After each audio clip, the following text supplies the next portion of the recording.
Praise the lord. ప్రభువైన యేసుక్రీస్తు నామం పేరట మీ అందరికీ నా వందనాలండి. ఈరోజు బైబిల్ స్టడీలో మనం నేర్చుకోబోతున్న అధ్యాయము కీర్తనలు 144 అధ్యాయము మనము చదువుకుందాం. ఎవరైనా క్రొత్తగా నా ఛానల్ చూస్తే నా ఛానల్ సబ్స్క్రైబ్ చేసుకోండి. ఒక లైక్ చేయండి. మీరు లైక్ చేయటం వల్ల ఇది అనేక మందికి వెళ్ళిద్దనమాట. ఎందుకంటే వినుట వలన విశ్వాసము కలుగును. అది దేవుని కూర్చిన వాక్యమై ఉండవలెను. అందుకని మీరు ఒక లైక్ చేయండి. నాకు ఆశ్రయ దుర్గమగు యెహోవా సన్నుతింపబడును గాక. ఆయన నా చేతులకు యుద్ధమును నా వ్రేళ్లకు పోరాడమును నేర్పువాడై ఉన్నాడు. ఆయన నాకు కృపానిధి, నా కోట, నా దుర్గము, నన్ను తప్పించువాడు, నా కేడెము, నేనాశ్రయించు వాడు. ఆయన నా జనులను నాకు లోపరచువాడై ఉన్నాడు. యెహోవా, నీవు నరులను లక్ష్యపెట్టుటకు వారు ఏ పాటివారు? నీవు వారిని ఎన్నిక చేయుటకు మనుషులు ఏ పాటివారు? నరులు వట్టి ఊపిరిని పోలి ఉన్నారు. వారు దినములు దాటిపోవు నీడవలే నున్నవి. యెహోవా, నీ ఆకాశమును వంచి దిగిరమ్ము. పర్వతాలు పొగ రాజునట్లు నీవు వాటిని ముట్టుము.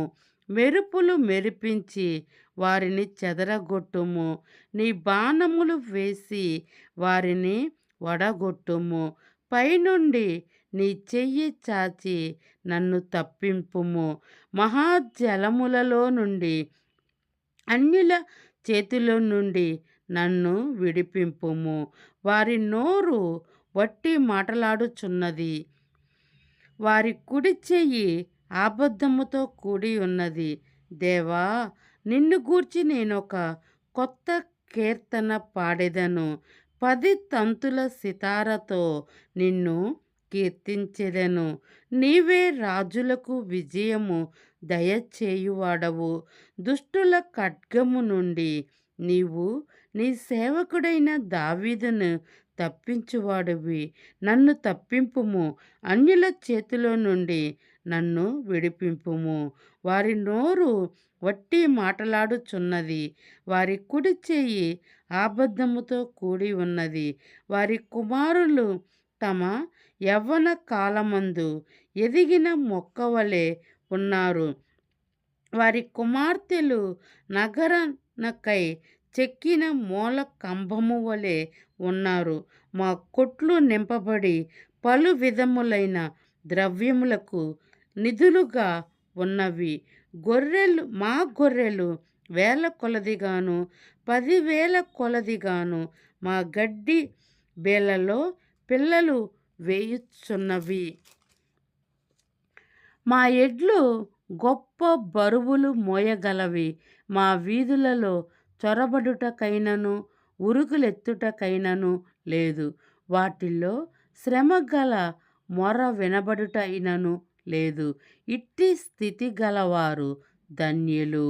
యెహోవా తమకు దేవుడుగా చేసుకున్న జనులు ధన్యుడు. ప్రతిరోజు కూడా మనము ఈ మాట ఎత్తుకొని మనము ప్రార్థించుకుంటున్నాం. అదే మాట మనం ఇక్కడ చూస్తున్నాం. దేవుడుగా చేసుకున్న జనులు ధన్యుడు అంట. ఎందుకంటే మనము ఈ లోకములో ఒట్టి ఈ సృష్టిని ప్రేమించటం లేదు, కానీ ఆ సృష్టి వెనక నడిపింపబడుతున్న సృష్టికర్తను మనము ఆరాధించుకుంటూ ఉన్నాం. ఆయన మన కనులు తెరవకపోతే మనము ఈ రోజున సజీవంగాను ఆరోగ్యంగాను సురక్షితముగా ఆయన దేవుడుగా మనము ఒప్పుకొని ఉండేవారము కాదు. ఎందుకంటే మొదటిగా నీవు కానీ నేను కానీ ఆయన్ని వెతకలేదు. ఆయనే నిన్ను నన్ను వెతికి ఉన్నాడు. ఆయన స్వరక్తం ఇచ్చి నిన్ను నన్ను కొనుక్కొని ఉన్నాడు. పాపపు బంధకాల్లో ఉన్న మనలను విమోచించి ఉన్నాడు. ఎందుకంటే యెహోవా దేవుడుగా చేసుకున్న జనులు ధన్యుడు అని వాక్యము సెలవిస్తుంది. ఆయన ఇచ్చిన నిత్య జీవమును నీవు గాని నేను గాని ఎంత మాత్రము కూడా బుద్ధిహీనతగా దాన్ని త్రోసివేసుకోవద్దు. ఎందుకంటే ఆయన ఇచ్చు రాజ్యము శాశ్వతమైన రాజ్యము. ఆ నిత్య జీవమును మనము ఎన్నడూ కూడా త్రోసివేసుకోకూడదు. ఈ రోజున ఎంతోమంది వాక్యము చదువుకుంటూ ఉంటున్నారు, వింటూ ఉంటున్నారు. కానీ ఆ మాట వెనక దేవుడు భావము ఏమిటో కూడా అర్థం అవ్వటలేదు. అందుకని పిల్లలు, మీరు వాక్యము చదువుకున్నప్పుడు దావీదు చెప్పి ఉన్నాడు కదా, అయ్యా నీ ధర్మశాస్త్రములో ఉన్న నీ ఆశ్చర్యమైన కార్యములు చూచున్నట్లు నా కనులు తెరువుము ప్రభువా అని ప్రార్థించుకున్నాడు కదా. మనము కూడా ఆ యొక్క మాట వెనక భావము మనకు అర్థము కావాలంటే అది దేవుని ఆత్మ నీకు నాకు తోడై ఉండాలన్నమాట. అందుకని పిల్లలు, ప్రతిరోజు కూడా మనము దేవుణ్ణి ఏమని అడగాలంటే, అయ్యా నీ ధర్మశాస్త్రము నేను చదువుకుంటూ ఉన్నప్పుడు, వింటూ ఉన్నప్పుడు నా కనులు తెరువు నాయనా, నాకు వినబుద్ధిని దయచే ప్రభువా, దాన్ని గ్రహించగలిగిన జ్ఞానము ప్రభువా నీవు నాకు అనుగ్రహించు నాయన. నీవు లేకపోతే నేను లేను ప్రభువా. ఈ రోజున ఈ భూమి మీద సజీవంగా ఉన్నాను అంటే అది నీ కృపే కదా ప్రభువా, నీ దయే కదా నాయన. నీ కరుణ కటాక్షం వలన నేను ఈ భూమి మీదకి వచ్చి ఉన్నాను ప్రభువా.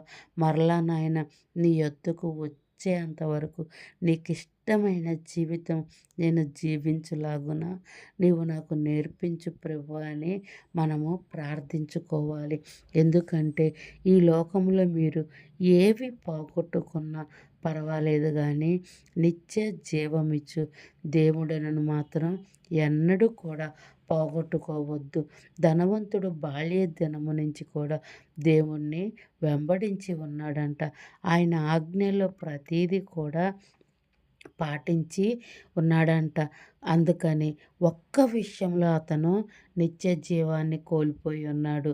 మరి మనము ఈ రోజున ఏ విధముగా ఉన్నామో నీవు నేను కూడా పరిశీలన చేసుకుందాం. ఎందుకంటే దేవుడు ఇచ్చు ఆ గొప్ప బహుమానము కొరకు మనము జీవిద్దాం. ఆయన ఇచ్చిన జీవితము నమ్మకంగా జీవిద్దాం. ఈ యొక్క అధ్యాయంలో చెప్పినట్టు మనము కొత్త కీర్తనలు పాడదాం, ఎల్లప్పుడూ స్తుతిస్తాం, ఎల్లప్పుడూ దేవుణ్ణి మహిమపరుద్దాం. ఆయనకి ఇష్టమైన రీతిగా మనం ఉందాం. నరులంట ఒట్టి ఊపిరి వంటి వారేనంట, వారు ఎన్నిక లేని చేట మనుషుడు ఏ పాటి వాడు అంటున్నాడు. అవును కదా, నీవు నేను నీటి మీద బుడగ వంటి వారం. దేవుడు మహాకృపను పట్టి ఆయన దయను పట్టి మనము సజీవుల లెక్క ఉండి ఉన్నాం. అర్థమైందా పిల్లలు? మనము నోరు తెరిసి మన హృదయపూర్వకంగా దేవుడిని మనం ఆహ్వానించుకొని ఆయనతో ఎల్లప్పుడూ కూడా ప్రార్థనతో నువ్వు మాట్లాడుకుంటూ ఉండాలి. వాక్యముతో దేవుడు నీతో ఏమి మాట్లాడుతూ ఉన్నాడో అది నువ్వు గ్రహించాలి. దేవుడి జ్ఞానం కొరకు, ప్రత్యక్షత కొరకు నువ్వు ప్రతిరోజు అడగాలి. అంతేకాకుండా ఆయన పరిశుద్ధ ఆత్మతో నువ్వు నింపబడాలి. ఇక్కడ దావీదు చెప్తున్నాడు, నాకు ఆశ్రయ దుర్గమగు యెహోవా సన్నతింపబడును గాక అంటున్నాడు. ప్రతిరోజు కూడా మనకు ఆశ్రయ దుర్గము, మన కొండ, మన కోట కూడా దేవుడై ఉండాలి. మన దావీదు చెప్తూ ఉన్నారు ఇక్కడ ఏమని అంటే, నాకు యుద్ధము చేయట నేర్పింది, నా చేతి వేలకు పోరాడుట నేర్పినది దేవుడే అని కూడా ఇక్కడ అంటున్నట్టు మనం చూస్తూ ఉన్నాం. ఈ రోజున మనకు ఎదురవుతున్న మన జీవితంలో ప్రతి పరిస్థితుల్లో నమ్మకముగా నువ్వు పోరాడాలంటే దేవుని హస్తము నీకు తోడుగా ఉండాలి అన్నమాట. అర్థమైందా పిల్లలు? హృదయంలోకి మొదట దేవుణ్ణి నిన్ను నువ్వు దేవుడికి సమర్పించుకో. ఆయన మనస్సు పూర్తిగా నీ హృదయంలోకి నీవు ఆహ్వానించు. ఆయన పరిశుద్ధ ఆత్మతో నువ్వు నింపబడు. అప్పుడు నువ్వు ఈ లోకములో ఎలా జీవించాలో, ఎలా జీవించకూడదో కూడా నీకు దేవుడు తెలియచేస్తూ ఉంటాడు.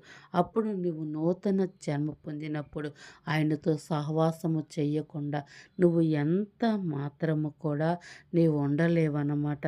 నీటి దుప్పి కొరకు ఆశపడినట్లు, దేవా నా ప్రాణము నీ కొరకు ఆశపడుతూ ఉన్నదయ్యా అని నీవు సాక్ష్యం ఇవ్వగలవు. ఇతరులతోనూ దేవుని ప్రేమను నువ్వు పంచుకోగలవు. అటువంటి నమ్మకమైన జీవితము కూడా నీవు జీవించగలవు. అర్థమైందా పిల్లలు?